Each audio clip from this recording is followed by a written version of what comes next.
I'm Emma, and today we'll be learning about recursion. So in general, recursion refers to any function that calls itself. So that can be either direct or indirect. So in an indirect recursive call, there's going to be a second function involved. The first function is going to call that second function, then the second function is going to return call the first function again.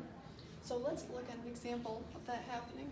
So we have foo here, which is going to add 3 to A, then return bar of A. So then bar is going to check if B is greater than or equal to 10, in which case it will output 10 and return. Otherwise, it's returning foo. So as you can see, this call is recursive, even though it's happening in this second function. So foo is essentially calling itself, but indirectly. So now let's compare that to direct recursion. So we have this factorial function. It's going to be checking if x is equal to 0 and returning.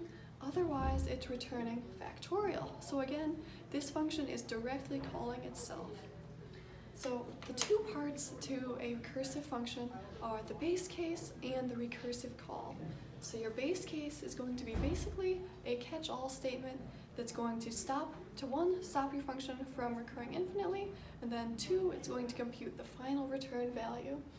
And then the recursive call, what this is going to be doing is breaking up a larger problem, for example, computing many multiplications, into a smaller subproblem, in this example, just one multiplication. So there are also 2 different types of direct recursion and indirect. There's going to be tail recursion and non-tail recursion. So in tail recursion, the very last thing that happens is the recursive call, and there's no computation or anything happening after that. So let's look at factorial. Is this tail recursion or not? We see that factorial is on the last line. However, you do need to compute something after with the return value. So this is not tail recursive because we're computing a multiplication after this recursive call. So let's compare that to this countdown, which is tail recursive because you can see the last thing that's happening is the recursive call, and there's nothing being computed after this. So now let's look at what happens with these recursive functions in memory.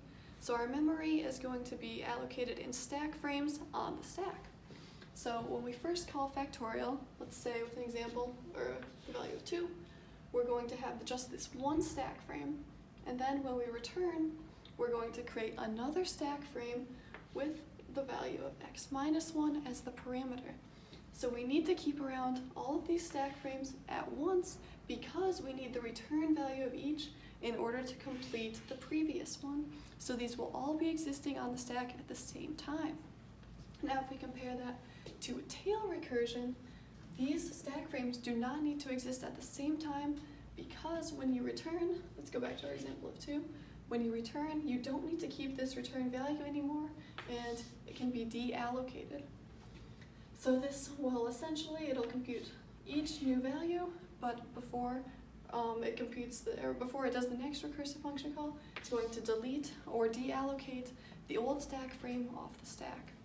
So what actually happens is that the initial stack frame can be reused, and you won't be taking up as much memory on the stack, which is definitely a positive. So that's the reason why we like to talk about tail recursion versus not tail recursive functions.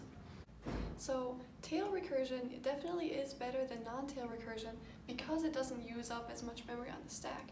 However, not every recursive function can be tail recursive. That being said, there are many times you can refactor your code to get this last thing to be the recursive call, but not in every situation. So the last thing I do want to talk about with recursion is the fact that every function that can be implemented with recursion can also be implemented with iteration, and vice versa.